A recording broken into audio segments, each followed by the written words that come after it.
दोस्तों नमस्कार। मैं राजेश अग्रवाल और आपका स्वागत है मेरे YouTube चैनल बी लाइफ पर। मित्रों, आपने अभी हाल में कैग यानी CAG की रिपोर्ट देखी होगी, जिसमें उसने बताया है कि BSNL ने पिछले 10 सालों में रिलायंस जियो, मुकेश अंबानी की जो कंपनी है, उस पर इतनी मेहरबानी बरती है कि सरकार को 1757 करोड़ रुपये का चूना लग गया है। उसने इंफ्रास्ट्रक्चर शेयरिंग के लिए जो बिल बनता है वो बिलिंग ही नहीं की और उससे राशि ही वसूल नहीं की। दोस्तों, BSNL एक ऐसी संस्था है जिसको केंद्र सरकार ने लगातार बचाने के लिए हजारों करोड़ रुपए के पैकेज दिए हैं। इतने बड़े बड़े पैकेज दिए हैं कि कई मंत्रालयों का उतना बजट भी नहीं होता है, लेकिन यह लगातार घाटे में जा रही है। इस साल भी करीब 6000 करोड़ रुपए के घाटे में है। और अब जब वह घाटे में है, तब अपनी ही रकम को वसूलने में किस तरह से पिछले 10 सालों से लापरवाही बरती जा रही थी, ये तो सामने बात आ ही रही है। एक उससे भी बड़ा सवाल यह खड़ा होता है कि धीरे धीरे क्या यह हमारी जो एक ड्रीम कंपनी थी किसी ज़माने में, सन 2000 में जब ये चालू हुआ, तो वो डूब जाएगी। अभी कुछ ही महीनों के भीतर BSNL को स्टार लिंक का भी सामना करना पड़ेगा, जिसके साथ जियो और एयरटेल ने टाई अप कर रखा है। तो ऐसे प्रतिस्पर्धी माहौल में BSNL का क्या होगा, इसके लिए कौन जिम्मेदार है, आइए इन सब सवालों पर थोड़ी सी चर्चा करते हैं। एक समय था जब टेलीकॉम सेक्टर में भारत संचार निगम लिमिटेड की तूती बोलती थी। जब BSNL की स्थापना सन 2000 में हुई, तब ये भारत की सबसे बड़ी टेलीकॉम कंपनी थी।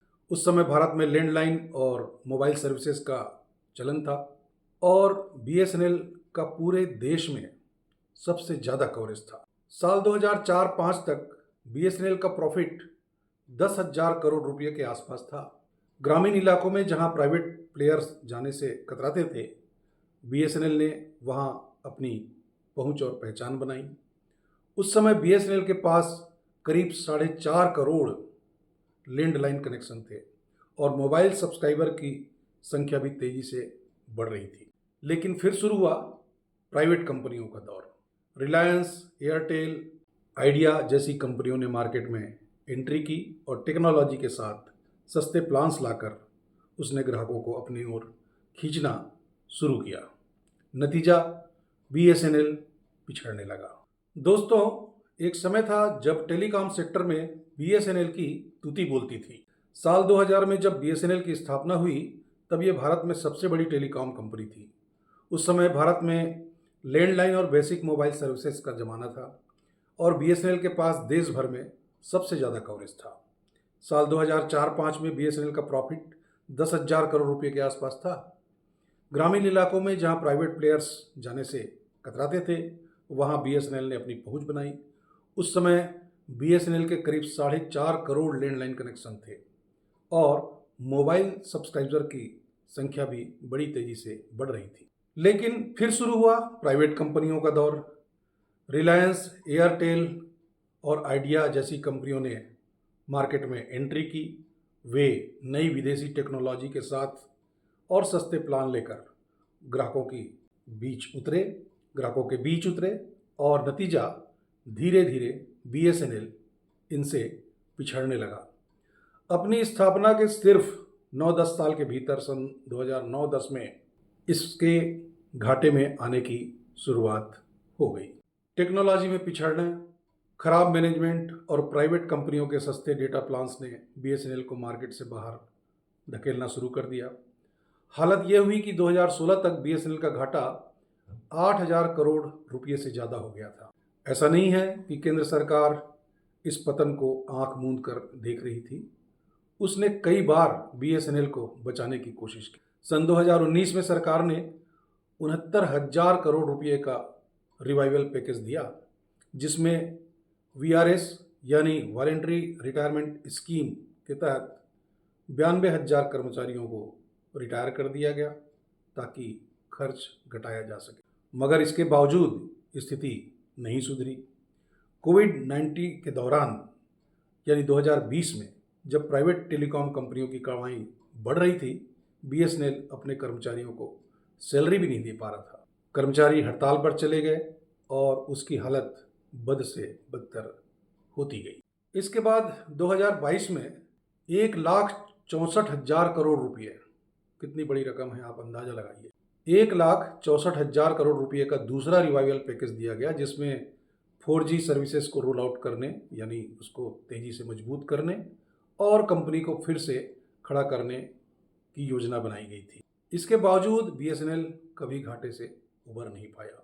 अभी फरवरी 2025 की एक रिपोर्ट हमारे सामने है, जिसमें बताया गया है कि बीएसएनएल को फिर से 6,000 करोड़ रुपए का पैकेज दिया गया है।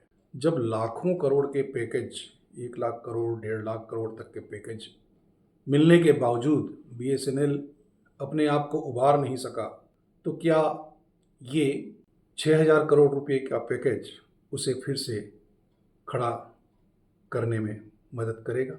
दोस्तों, आपको पता ही है कि पिछले साल 2024 में सबसे पहले जियो ने अपना टैरिफ प्लान बढ़ा दिया। उसके बाद फिर एयरटेल और वोडाफोन आइडिया ने भी बढ़ा दिया। इन सब के मंथली प्लान में, चाहे वो प्रीपेड हो या पोस्टपेड हो, 15 से 20% तक की वृद्धि हो गई। लोगों में नाराज़गी हुई क्योंकि सर्विसेज से बहुत ज़्यादा संतुष्टि लोगों को नहीं थी और बहुत से लोगों ने अपने सिम को बीएसएनएल से पोर्ट कराना शुरू कर दिया था। जब टैरिफ प्लान नया नहीं आया था तब बीएसएनएल के पास 9 करोड़ ग्राहक थे और जब जियो, एयरटेल और वोडाफोन ने अपने प्लान्स महंगे किए तो उसके 50 लाख ग्राहक और बढ़ गए। लेकिन सोचिए कि मोबाइल फ़ोन का बिल जो हर महीने हमें भरना पड़ता है, अगर बीएसएनएल के प्लान से 100-150 रुपये कम खर्च में उपलब्ध होता हो, तब भी सिर्फ 50 लाख ग्राहक कैसे नए उसके जुड़े?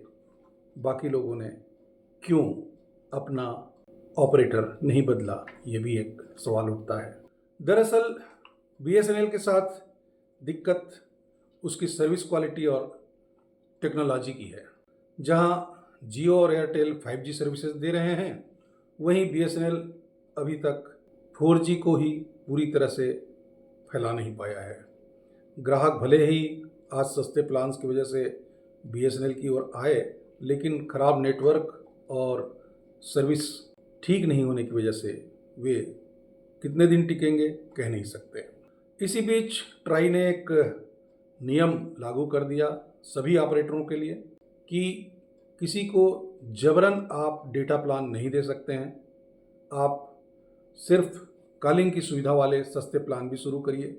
और इसका नतीजा ये हुआ कि एयरटेल, जियो और दूसरी प्राइवेट कंपनियों ने भी सस्ते प्लान शुरू कर दिए, जिसमें डेटा की कम खपत है ऐसे ग्राहकों के लिए। तो बीएसएनएल की तरफ एक जो झुकाव का सिलसिला था वो भी रुक गया। सवाल ये भी उठता है कि बीएसएनएल जब लगातार घाटे में है, तब इतनी बड़ी रकम मुकेश अंबानी की कंपनी जियो के पास कैसे उसने फंसे रखना मंजूर किया, जैसे उसको कोई अपने पैसे की ही चिंता ना हो।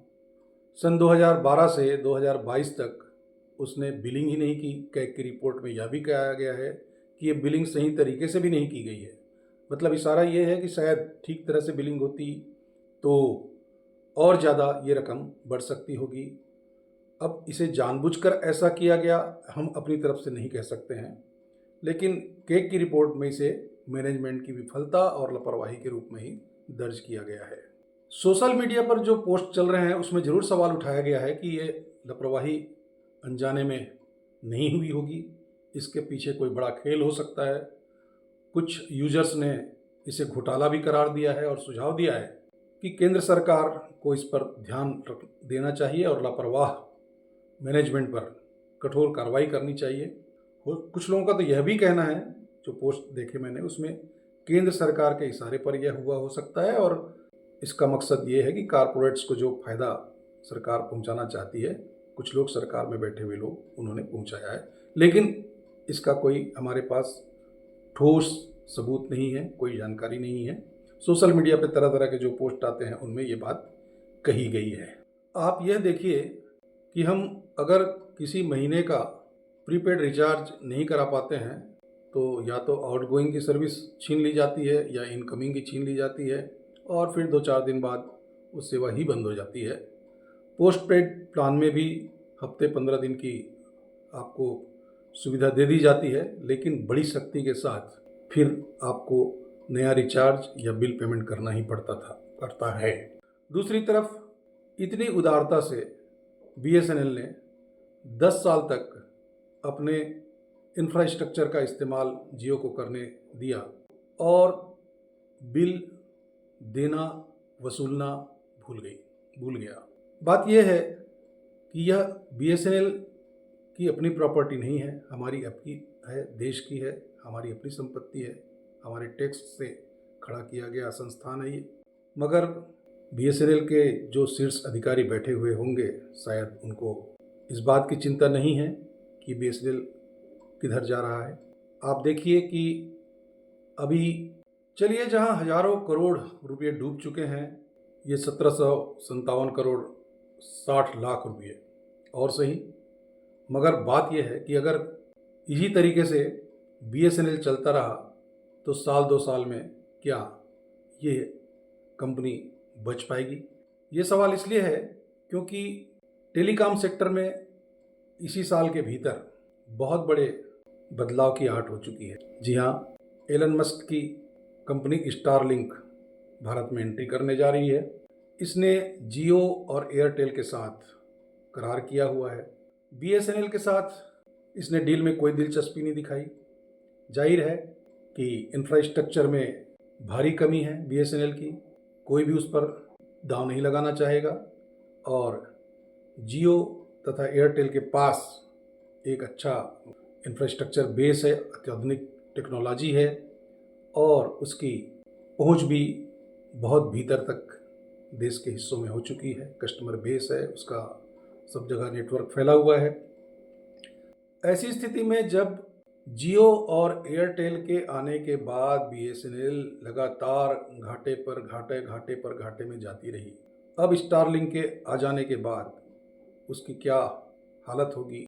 क्या यह निगम पूरी तरह से फेलियर हो जाएगी और ये हमारे देश की इतनी बड़ी कंपनी जो कभी सिरमौर हुआ करती टेलीकॉम सेक्टर में, वह अपना अस्तित्व नहीं बचा पाएगी? ये सवाल मैं आपके लिए सोचने के लिए। अगर मेरी बात ठीक लगी हो तो चैनल को लाइक करें, सब्सक्राइब करें और अगर आपका कुछ कहना है, कमेंट है तो उसे भी नीचे लिखें, अपनी राय दें और चैनल को शेयर भी करें, चैनल के इस रिपोर्ट को। धन्यवाद, नमस्कार, जय हिंद।